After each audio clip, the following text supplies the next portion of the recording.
দাগনভূঞা উপজেলার বন্যার পরিস্থিতি নিয়ে সবশেষ আপডেট। ভিডিওটি ধারণ করা হয়েছে 23/8/2024 দুপুর 12টা বাজে। হ্যাঁ, দুপুর 12টার দিকে আমরা এই ভিডিওটি ধারণ করেছি। ভিডিও শুরু করার আগে আমি আপনাদের কাছে হাত জোর করে অনুরোধ করব, এখন পর্যন্ত যারা নিরাপদ আশ্রয়ে যাননি বা নিজেদের সম্পত্তি দেখে শুনে রাখার জন্য নিজেরা নিজেদের অবস্থানে পড়ে আছেন, তাদেরকে আমি অনুরোধ করব, দয়া করে অতি শীঘ্রই আপনারা নিরাপদ আশ্রয়স্থলে চলে যান। এই মুহূর্তে আপনারা যে চিত্রটি দেখতে পাচ্ছেন, এটি দাগনভূঞা পৌরসভার 9 নম্বর ওয়ার্ড, অর্থাৎ 9 নম্বর, 7 নম্বর, 8 নম্বর এই ধরনের হতে পারে। আমি যদি আপনাদেরকে গ্রামটা বলি, আমানুল্লাহপুর, উজ্জাসপুর, সিদ্দুরপুর এবং ওইদিকে গণিপুর পর্যন্ত এইদিকে দেখা যাচ্ছে ড্রোন ভিউর মাধ্যমে শুধু পানি দেখা যাচ্ছে।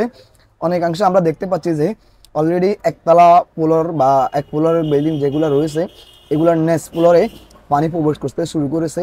আমি আপনাদের কাছে বারবার বলতেছি, হাত জোর করে অনুরোধ করে বলতেছি, ভিডিওটা শুধুমাত্র আপনাদের সচেতন বৃদ্ধি করার জন্য আমি ভিডিওটা তৈরি করতেছি। দাগনভূঞা উপজেলা যারা দেখতেছেন, আমি গুছিয়ে কথা বলার মতো আমার কাছে সেই মন মানসিকতা এই মুহূর্তে নেই।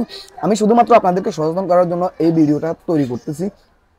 অনুরোধ করবো অতি শীঘ্রই যতটা তাড়াতাড়ি পারেন আপনারা আপনাদের ঘরে বাড়িতে পানি প্রবেশ করা পর্যন্ত অপেক্ষা করবেন না। আমি আপনাদেরকে হাত জোর করে বলতেছি, আপনারা অতি শীঘ্রই যত তাড়াতাড়ি পারেন আপনারা অন্তত নিজেদের সেফটির জন্য, পরিবারের সেফটির জন্য অতি শীঘ্রই আপনারা নিরাপদ স্থানে চলে যান।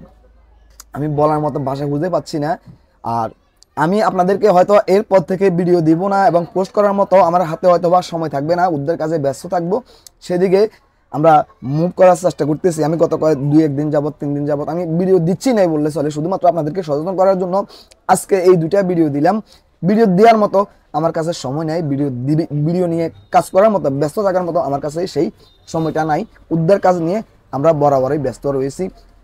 আপনারা দয়া করে আর দেরি করবেন না। যারা এখন পর্যন্ত বাড়ি ঘরে নিজের সম্পত্তির চিন্তায় পড়ে আছেন, আমি আপনাদেরকে অনুরোধ জানাবো, হাত জোর করে অনুরোধ জানাবো, আপনারা নিরাপদ স্থানে চলে যান।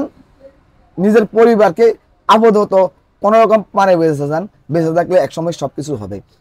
আল্লাহর ওয়াস্তে আপনাদের কাছে হাত জোর করে বলতেছি। আমি এভাবে বলার উদ্দেশ্য হচ্ছে যে আমি চাই না আমার দাগনভূঞা উপজেলাতে আরেকটা ফুলগাজী, আরেকটা পরশুরাম পরিস্থিতি ঘটুক। দয়া করে আপনারা ভিডিও দেখা থেকে বাদ দেন, আপনারা ভিডিও দেখা লাগবে না, আপনারা নিরাপদ স্থানে চলে যান।